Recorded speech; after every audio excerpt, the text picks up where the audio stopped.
England hammered San Marino 10-0 and in the process have achieved their 7th successive major competition qualification. As we should.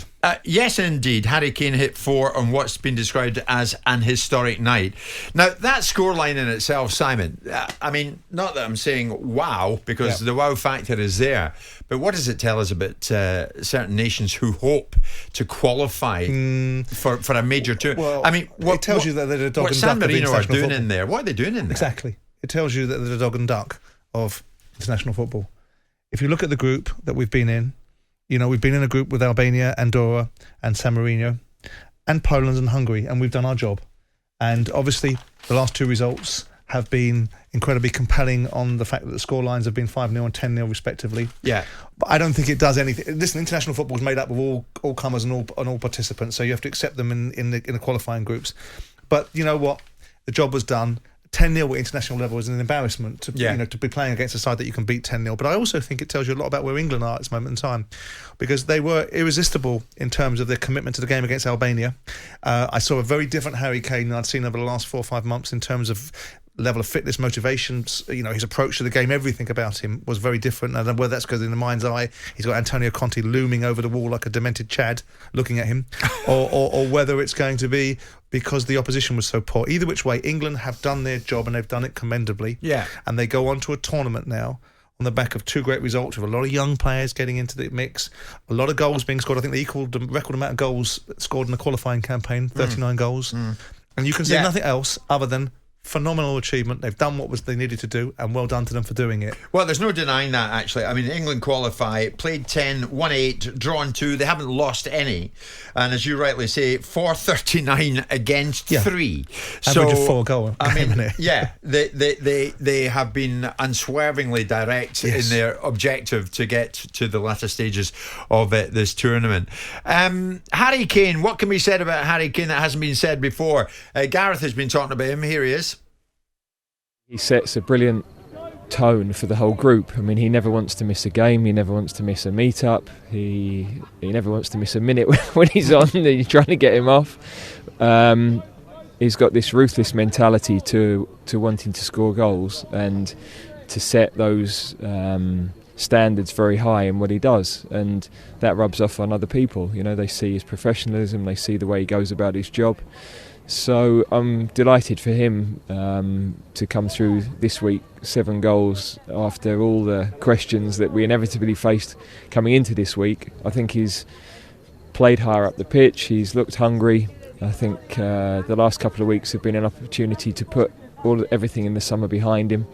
And, I think he can look forward now to the rest of the season with a lot of confidence. Now, I would say yes. But, I mean, he's chosen his moment, Harry, to bang them in against Albania and San Marino. Yeah. And I don't think we should forget that. The level of opponent here. Yeah, that's right. I mean, it is magnificent, yes. Yeah. He's now level with Greaves on he began the day level on Greaves on 44. Now he's level with Lineker on 48. Yeah. He's chasing down Rooney on 53. In the amount of games he's played in as well. But it's the opponents. Yeah, but listen, they would have all had opponents. You know, Malcolm McDonald scored 5 against Luxembourg or Cyprus or whoever it was and scored all the goals in one particular game. You only score goals against the opposition you're playing against, right? You can't necessarily, say, well, opposition has defined how many goals he's scored. He's scored 48 goals for England, and it hasn't all been against poor opposition. No. I don't take much from these. Anyone scoring 7 goals at international level, you have to say well done.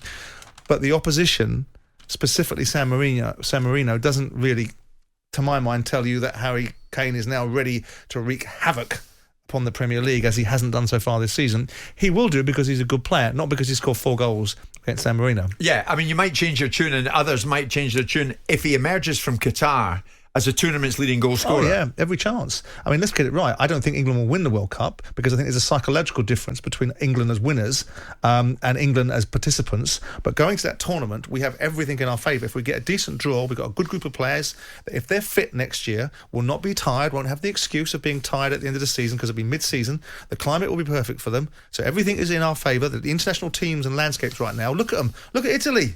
What have Italy done since the European Championship? Yeah. They've drawn with Switzerland, drawn with Northern Ireland. They look a very poor shadow of themselves, where England has kicked on. We weren't great at Hungary at home, but we've kicked on. And so with that in mind, I would think that England would go into the Qatar tournament as pretty much one of the favourites. So that then changes the balance of expectation. Every chance at Harry Kane, if he keeps coming up against Panama and Japan and Ukraine, I'm almost will be tempted top to scorer. say you sound as if you're a believer again. Am I a believer? No, in England. Am I calling for what it could be rather than or what it should be rather than what it will be? We should have won the European Championships this year. We were virtually at home and we had the ball on our foot to win the European Championships. We didn't. We should have got to a World Cup final in 2018. We didn't. We should go into this tournament in 2022 with a great deal of belief, because why wouldn't we? And we could win this. Will we win it? I expect us to give ourselves... I'll be disappointed if the international landscape doesn't change very much. What's happened to all these teams in Germany? Have got a bit of a re-emergence. Brazil ain't brilliant. Argentina aren't brilliant. Italy have dropped off the face of a cliff. The French are okay, better than okay. Portuguese have dropped off a little bit. So why wouldn't we be in a situation where the normal excuses that we provide as our players are knackered coming into a tournament? We're right in the eye of the beginning of the season. So we've got none of those excuses. If all of our players are fit and that squad is available to go, and we have some decent internationals between now and the 2022 World Cup, why wouldn't we go in as one of the favourites? Will we win? Then it becomes about a winner's mentality, and there is where I depart from the idea that Gareth Southgate is an elite manager. That's where I depart. That's where I leave the room on that one. It'd be remiss not to mention and re-emphasise that phenomenal result last night. Northern Ireland 0, Italy 0. Yeah, that's phenomenal. And they deserve to win Northern Ireland, by the way, as well. Yeah. I mean, that is a stunning result at any time of the day or night. Well done, Northern especially Ireland. for Scotland, because you like 0-0 draws, don't you? With that one.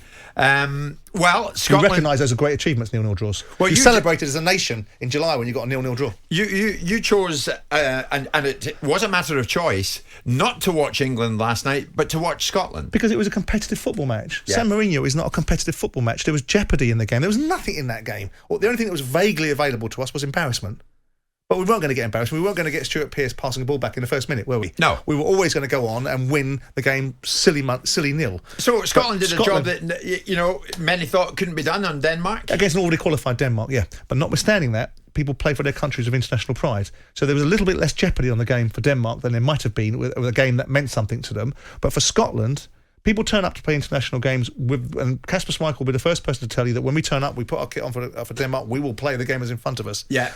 Scotland deserved to win. Their fans were fantastic. What I want for Scotland now, what I pray for Scotland, insofar as I pray anything for Scotland, is that you don't go to the semi-finals or the qualifiers and do what you did in the European Championships, which is get the nation up, get Croatia at home in front of a home crowd and don't deliver.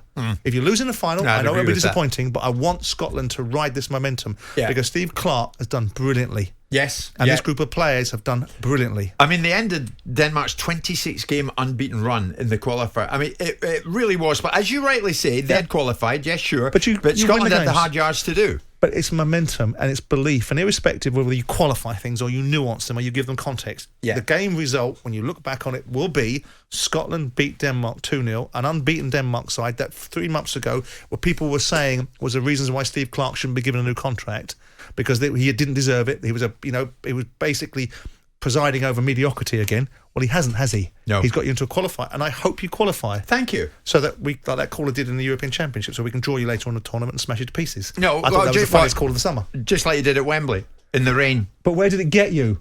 We got to a final. Doesn't matter. But where did it get you? England's under-21s could show up and do a job on you. Well, yeah, I don't know that why. I don't know why. I come from South London. I don't even speak anything like that. I don't know why that voice. I always use that voice when I'm mimicking you, and I don't understand why. But the fact of the matter is, and Simon, you're right. Yeah. Scotland in the playoffs now, and yeah. it's a match in March at Hampden. They get through that, then we're looking at a final somewhere. But we'll worry about that when it comes along. With a nation behind them. But with a nation behind them. Yeah. You're house hunting in Edinburgh. Somebody told me this morning. No, I'm not. That was a roundup of England's World Cup qualifiers last night in San Marino, 10-0, and we want to thank Lookers. The company had the audacity to sell a car to Simon Jordan. Jim White and Simon Jordan, Monday to Thursday morning, 10 till 1, on AM, on DAB, via the talkSPORT app and on your smart speaker. talkSPORT.